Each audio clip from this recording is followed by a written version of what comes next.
ರಾಜ್ಯ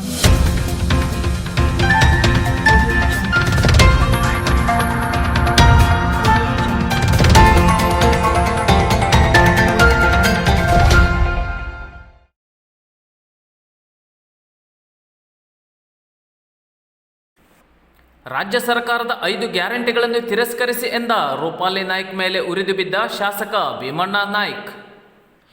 ಬಿಜೆಪಿ ಶಾಸಕಿ ರೂಪಾಲಿ ನಾಯ್ಕ್ ಕಾಂಗ್ರೆಸ್ ಸರ್ಕಾರದ 5 ಗ್ಯಾರಂಟಿಗಳನ್ನು ಜನರು ತಿರಸ್ಕರಿಸಬೇಕೆನ್ನುವ ಹೇಳಿಕೆಗೆ ಆಕ್ರೋಶ ವ್ಯಕ್ತಪಡಿಸಿರುವ ಶಾಸಕ ಭೀಮಣ್ಣ ನಾಯ್ಕ್, ನಮ್ಮ ಸರ್ಕಾರ ಬಡವರ ಹೊಟ್ಟೆ ತುಂಬಿಸಲು ಜಾರಿಗೆ ತಂದಿರುವ ಯೋಜನೆಯನ್ನು ತಿರಸ್ಕರಿಸಿ ಎಂದು ಯಾವ ಬಾಯಿಯಿಂದ ಹೇಳಿದ್ದಾರೆ? ಒಬ್ಬರು ಮಹಿಳೆಯರ ತಾಳಿಯ ಬಗ್ಗೆ ಮಾತನಾಡಿದರೆ ಇನ್ನೊಬ್ಬರು ಹೊಟ್ಟೆಯ ಮೇಲೆ ಹೊಡೆಯುತ್ತಿದ್ದಾರೆ. ಈ ಯೋಜನೆಯಿಂದ ಜನರು ತಾಳಿಯನ್ನೂ ಮಾಡಿಕೊಳ್ಳುತ್ತಿದ್ದಾರೆ, ಹೊಟ್ಟೆಯನ್ನೂ ತುಂಬಿಸಿಕೊಳ್ಳುತ್ತಿದ್ದಾರೆ, ನೆರಳು ಕಂಡುಕೊಳ್ಳುತ್ತಿದ್ದಾರೆ, ಮುಖ್ಯವಾಗಿ ಶಿಕ್ಷಣವನ್ನು ಪಡೆಯುತ್ತಿದ್ದಾರೆ ಎಂದರು.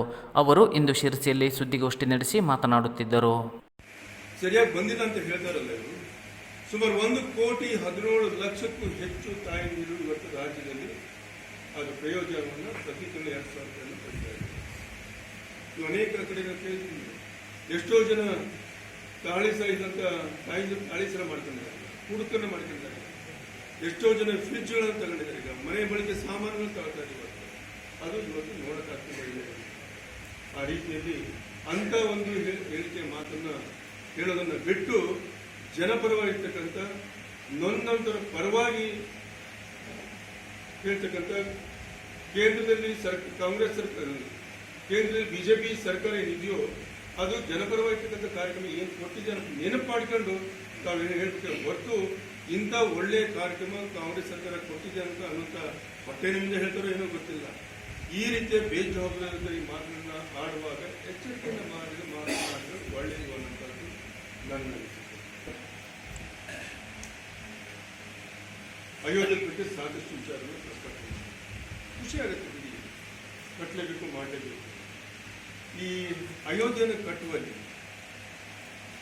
ಸುಮಾರು 20-30 ವರ್ಷದ ಹಿಂದೆ ಇಡೀ ದೇಶದ ಜನರು ಇವತ್ತು ಪ್ರತಿಯೊಬ್ಬರು ಇಟ್ಟಂಗಿಯನ್ನು ಪೂಜೆಯನ್ನು ಮಾಡೋದ್ರ ಮುಖಾಂತರ ಊರಲ್ಲಿ ಬಹಳ ಭಕ್ತಿಯಿಂದ ಶ್ರದ್ಧೆಯಿಂದ ಅವರ ಕೈಲಿರ್ತಕ್ಕಂಥ ಎಷ್ಟು ಹಣ ಆಗಿರೋ ಗೊತ್ತಿಲ್ಲ, ನಮ್ಮೂರಲ್ಲಿ ಬಂದ ನಾವು ಕೂಡ ಎಷ್ಟು ಹಣ ಆಗಿರೋ ಗೊತ್ತಿಲ್ಲ, ಹಣವನ್ನು ಸಂಗ್ರಹಣೆ ಮಾಡಿ ಇವತ್ತು ಅಯೋಧ್ಯವನ್ನು ರಾಮ ಮಂದಿರವನ್ನು ಕಟ್ಟಿರುವಂಥ ಇಂಥ ರಾಮ ಮಂದಿರನ ಕಟ್ಟಿರೋದ್ರಲ್ಲಿ ಇಡೀ ದೇಶರು ಕೂಡ ಗೌರವದಿಂದ ನೋಡಿರುವಂಥದ್ದು, ಪೂಜಿಸುವಂಥದ್ದು, ಪ್ರತಿಯೊಬ್ಬ ಹಿಂದೂ ಮಾಡಿರುವಂಥ ಅದ್ರ ಬಗ್ಗೆ ಮಾತಿದೆ.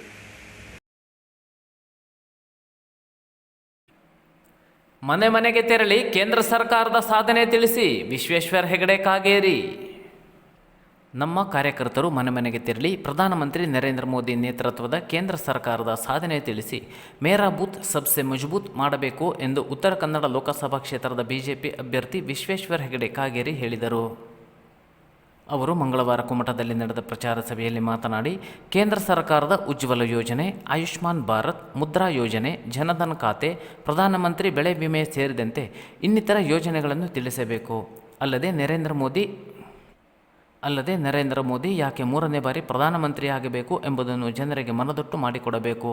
ಮನೆ ಮನೆಯನ್ನು ಸಂಪರ್ಕ ಮಾಡಿ ಹೆಚ್ಚಿನ ಪ್ರಮಾಣದಲ್ಲಿ ಬಿಜೆಪಿಗೆ ಮತ ನೀಡುವಲ್ಲಿ ನಮ್ಮ ಕಾರ್ಯಕರ್ತರು ಶ್ರಮಿಸಬೇಕು ಎಂದರು.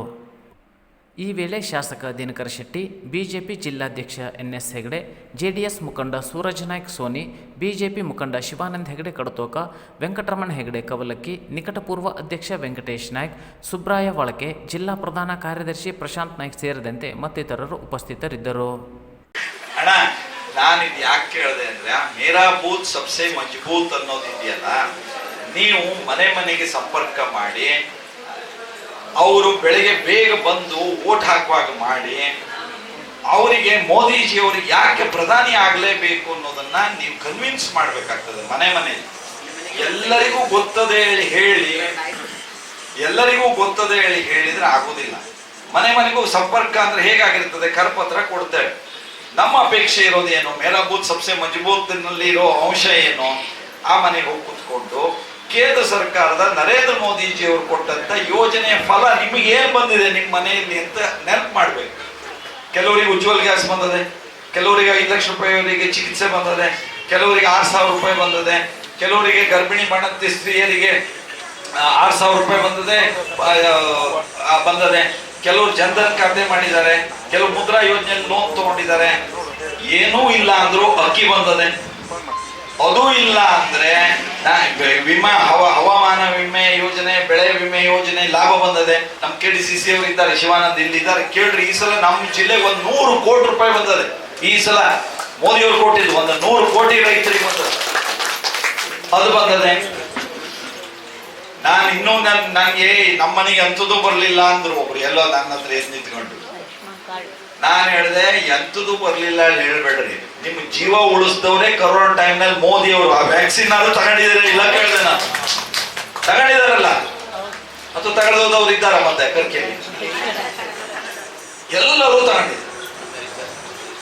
ನಮ್ಮ ಈ ಚುನಾವಣೆ ಮುಖ್ಯ ಅಂದ್ರೆ, ನಮಗೆ ಮೋದಿ ಅವರು ಯಾಕೆ ಪ್ರಧಾನಿ ಆಗ್ಬೇಕು ಅಂದ್ರೆ ನಮಗೆಲ್ಲ ಒಳ್ಳೇದಾಗ್ಲೇಬೇಕು. ಮನೆಗೆ ನೀರು ಕೊಟ್ಟಿದ್ದಾರೆ, ಗಂಗೆ ಇದೆಲ್ಲ ಯೋಜನೆ ಕೊಟ್ಟಿದ್ದಾರೆ, ನಮಗೆಲ್ಲ ಒಳ್ಳೇದಾಗ್ಬೇಕು. ಆದ್ರೆ ನಮಗೆ ಒಳ್ಳೇದಾಗೋದ್ರ ಜೊತೆಯಲ್ಲಿ ಮೊದಲನೇದಾಗಿ ದೇಶಕ್ಕೆ, ಧರ್ಮಕ್ಕೆ ಒಳ್ಳೇದಾಗ್ಬೇಕು ಅಂದ್ರೆ ಮೋದಿ ಅವರೇ ಪ್ರಧಾನಿ ಆಗ್ಬೇಕು. ನಾನು ದೇಶಕ್ಕೆ ಮೋದಿ ಎರಡೇ ವಿಷಯ ಹೇಳ್ತೀನಿ, ನಾ ಬಹಳ ಹೇಳೋದಿಲ್ಲ. ಪಾಕಿಸ್ತಾನದವರಿಗೆ, ಚೀನಾದವರಿಗೆ ಹೇಳಿದ್ರು ಕಾಲ್ ಕೆದ್ರಿ ಜಗಳ ಮಾಡಿದ್ರೆ ಮತ್ತೆ ಒಂದಕ್ಕೆ ಎರಡ ನೀವು ಹಮ್ ಕುಸ್ಕೆ ಮಾರೇಂಗೆ ಅಂತಂದ್ರು. ಹಮ್ ಕುಸ್ಕೆ ಮಾರೇಂಗೆ ಅಂತ ಹೊಡೆದ್ರು. ಪುಲ್ವಾಮಾ ಏರ್ ಸ್ಟ್ರೈಕ್ ನಲ್ಲಿ ಏನಾಯ್ತು ಅಂತ ನಿಮ್ಗೆ ಗೊತ್ತಿಲ್ವಾ? ಕುಸ್ಕೆ ಮಾರೇಂಗೆ ಅಂದ್ರೆ ಹೊಡೆದ್ರು. ಈ ಪಾಕಿಸ್ತಾನದವ್ರು ಹೇಳ್ತಿದ್ದಾರೆ ನಮಗೊಂದು ಮೋದಿ ಬೇಕು ನಮ್ಮ ದೇಶಕ್ಕೆ. ಆ ಸ್ಥಿತಿ ಬಂದದೆ. ಮೋದಿಜಿ ಕಾರ್ಯಕ್ರಮದ ತ್ಯಾಜ್ಯ ಸ್ವಚ್ಛಗೊಳಿಸಿದ ಜೀವಜಲ ಕಾರ್ಯಪಡೆ ಕಾರ್ಯಕರ್ತರು. ಶಿರಸಿಯಲ್ಲಿ ಭಾನುವಾರ ಪ್ರಧಾನಿ ನರೇಂದ್ರ ಮೋದಿ ಅವರ ಪ್ರಚಾರ ಸಭೆಯ ವೇಳೆ ಸಾರ್ವಜನಿಕರು ಎಸೆದಿದ್ದ ತ್ಯಾಜ್ಯ ಕಸವನ್ನು ಶಿರಸಿ ಜೀವಜಲ ಕಾರ್ಯಪಡೆ ಮಂಗಳವಾರ ಸಂಪೂರ್ಣವಾಗಿ ಸ್ವಚ್ಛಗೊಳಿಸಿದೆ. ಕಾರ್ಯಪಡೆ ಅಧ್ಯಕ್ಷ ಶ್ರೀನಿವಾಸ್ ಹೆಬ್ಬಾರ್ ಹಾಗೂ ತಂಡ ಮತ್ತು ಬಿಜೆಪಿ ಕಾರ್ಯಕರ್ತರು ಈ ಕಾರ್ಯ ನಡೆಸುವ ಮೂಲಕ ಮೋದಿಜಿಯವರ ಸ್ವಚ್ಛ ಭಾರತ ಮಾತಿಗೆ ಧಕ್ಕೆಯಾಗದಂತೆ ನೋಡಿಕೊಂಡರು. ಮಾರಿಕಾಂಬಾ ಜಿಲ್ಲಾ ಕ್ರೀಡಾಂಗಣದಲ್ಲಿ ಭಾನುವಾರ ನಡೆದ ಸಭಾ ಕಾರ್ಯಕ್ರಮದಲ್ಲಿ ಸುಮಾರು 75,000 ಜನ ಭಾಗಿಯಾಗಿದ್ದರು. ಬಿಸಿಲ ಧಗೆಗೆ ಬಸವಳಿದವರಿಗೆ ಶಿರಸಿಯ ಜೀವಜಲ ಕಾರ್ಯಪಡೆ ನೀರಿನ ವ್ಯವಸ್ಥೆ ಮಾಡಿತ್ತು. ಕ್ರೀಡಾಂಗಣದ ಸುತ್ತ ಸಾರ್ವಜನಿಕರು ಎಸೆದ ನೀರಿನ ಬಾಟಲ್, ತ್ಯಾಜ್ಯಗಳು, ತಿಂಡಿಯ ಪೊಟ್ಟಣಗಳ ರಾಶಿಯೂ ಬಿದ್ದಿತ್ತು. ಸೋಮವಾರ ಬೆಳಗ್ಗೆ ಜೀವಜಲ ಕಾರ್ಯಪಡೆಯ ಬಿಜೆಪಿ ಕಾರ್ಯಕರ್ತರು ಸ್ವಚ್ಛತಾ ಕಾರ್ಯ ನಡೆಸಿದರು. ಆದರೆ ತ್ಯಾಜ್ಯದ ಪ್ರಮಾಣ ಜಾಸ್ತಿ ಇದ್ದ ಕಾರಣ ಮಂಗಳವಾರವೂ ಕಾರ್ಯಕರ್ತರು ಕೆಲಸ ಮುಂದುವರಿಸಿ ಕ್ರೀಡಾಂಗಣ ಸ್ವಚ್ಛಗೊಳಿಸಿ ತ್ಯಾಜ್ಯವನ್ನು ಟ್ರ್ಯಾಕ್ಟರ್ ಮೂಲಕ ಸಾಗಿಸಿದ್ದಾರೆ. ನಗರದ ಹೊರವಲಯದಲ್ಲಿ ಇರುವ ಮಾರಿಕಾಂಬಾ ಜಿಲ್ಲಾ ಕ್ರೀಡಾಂಗಣ ಇತ್ತೀಚಿನ ವರ್ಷಗಳಲ್ಲಿ ಮೋಜು ಮಸ್ತಿಯ ತಾಣವಾಗುತ್ತಿರುವುದು ಆತಂಕದ ವಿಷಯವಾಗಿದೆ. ಕ್ರೀಡಾಂಗಣದ ಸುತ್ತ ಇರುವ ಖಾಲಿ ಜಾಗದಲ್ಲಿ ರಾತ್ರಿ ವೇಳೆ ಕುಳಿತು ಪಾರ್ಟಿ ಮಾಡುವವರ ಸಂಖ್ಯೆ ಹೆಚ್ಚಾಗುತ್ತಿದೆ. ಹೀಗಾಗಿ ಈ ಪರಿಸರದಲ್ಲಿ ಖಾಲಿ ಬಾಟಲ್, ಗುಟ್ಕಾ ಪ್ಯಾಕೆಟ್, ನೀರಿನ ಬಾಟಲ್ ಜಾಸ್ತಿ ಬಿದ್ದಿದ್ದವು. ಜೀವಜಲ ಕಾರ್ಯಪಡೆ ಕಾರ್ಯಕರ್ತರು ಈ ಎಲ್ಲ ಹಳೆಯ ತ್ಯಾಜ್ಯಗಳನ್ನು ಸಂಗ್ರಹಿಸಿ ಬುಟ್ಟಿಗೆ ತುಂಬಿ ಟ್ರ್ಯಾಕ್ಟರ್ಗೆ ಹಾಕಿದ್ದಾರೆ. ಈ ಮೂಲಕ ಜಿಲ್ಲಾ ಕ್ರೀಡಾಂಗಣದ ಸುತ್ತಮುತ್ತಲಿನ ಪ್ರದೇಶ ಸ್ವಚ್ಛವಾಗಿದೆ. ಈ ವೇಳೆ ಬಿಜೆಪಿ ಕಾರ್ಯಕರ್ತರಾದ RV ಹೆಗಡೆ ಚಿಪ್ಗಿ, MM ಭಟ್ ಇತರರು ಇದ್ದರು. ಈ ಸಂದರ್ಭದಲ್ಲಿ ಶಿರಸಿ ಜೀವಜಲ ಕಾರ್ಯಪಡೆ ಅಧ್ಯಕ್ಷ ಶ್ರೀನಿವಾಸ್ ಹೆಬ್ಬಾರ್ ಪ್ರತಿಕ್ರಿಯಿಸಿ, ಮಾರಿಕಾಂಬಾ ಜಿಲ್ಲಾ ಕ್ರೀಡಾಂಗಣದ ಸುತ್ತಮುತ್ತಲಿನ ಪ್ರದೇಶ ಸ್ವಚ್ಛವಾಗಿಸುತ್ತಿದ್ದು, ಇಲ್ಲಿ ಕಸ ಎಸೆಯುವವರ ಮೇಲೆ ಕಣ್ಣಿಡುತ್ತೇವೆ. ಈ ಪ್ರದೇಶವನ್ನು ತ್ಯಾಜ್ಯಗಳ ಬದಲು ಸುಂದರ ಪ್ರದೇಶವಾಗಿಸಲಾಗುತ್ತದೆ ಎಂದರು. ವಿಧಾನ ಪರಿಷತ್ ಸದಸ್ಯ ಶಾಂತಾರಾಮ ಸಿದ್ದಿ ಅವರಿಂದ ಕಾಗೇರಿ ಪರ ಮತಯಾಚನೆ.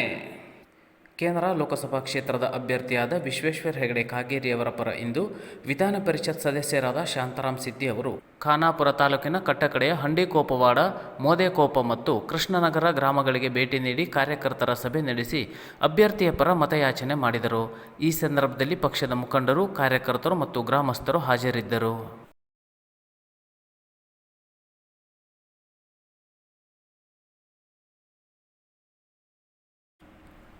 ಕಾನಸೂರು ಶ್ರೀ ಆಂಜನೇಯ ದೇವಸ್ಥಾನದ ಪ್ರಮುಖರಾದ ಸಾವಿತ್ರಮ್ಮ ಅವರ ಮೋದಿಜಿ ಭೇಟಿ.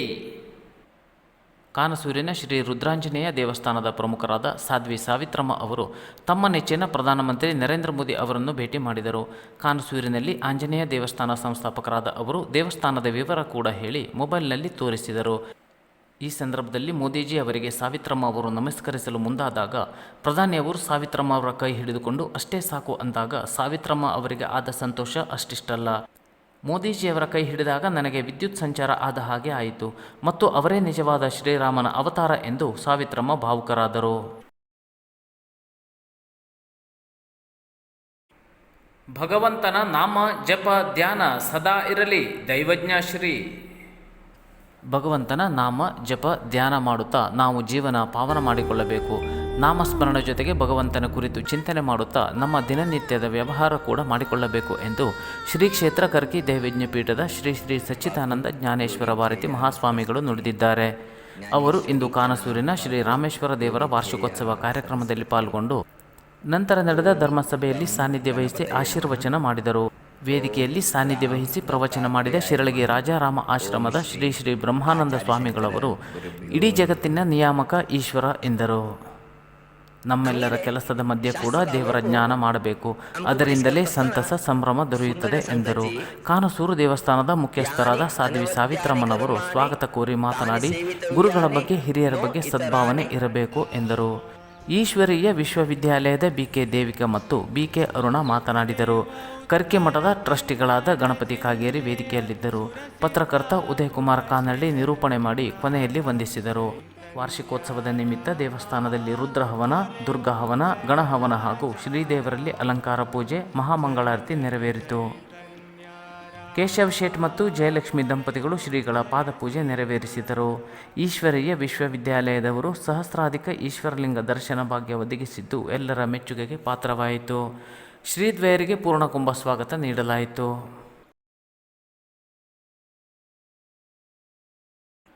ಸೌರಶಕ್ತಿ ಚಾಲಿತ ಶೀತಲೀಕರಣ ಘಟಕದ ಉದ್ಘಾಟನಾ ಕಾರ್ಯಕ್ರಮ ದಿನಾಂಕ 1/5/2024 ಬುಧವಾರದಂದು ಶಿರಸಿ ತಾಲೂಕಿನ ಮಾವಿನಕೊಪ್ಪ ಊರಿನ ವಿಕಾಸ್ ಹೆಗಡೆ ಇವರ ಮನೆಯಲ್ಲಿ ಬೆಳಗ್ಗೆ 11:30ಕ್ಕೆ ಸೌರಶಕ್ತಿ ಚಾಲಿತ ಶೀತಲೀಕರಣ ಘಟಕ ಸೋಲಾರ್ ಕೋಲ್ಡ್ ಸ್ಟೋರೇಜ್ ಉದ್ಘಾಟನಾ ಕಾರ್ಯಕ್ರಮ ನಡೆಯಲಿದೆ.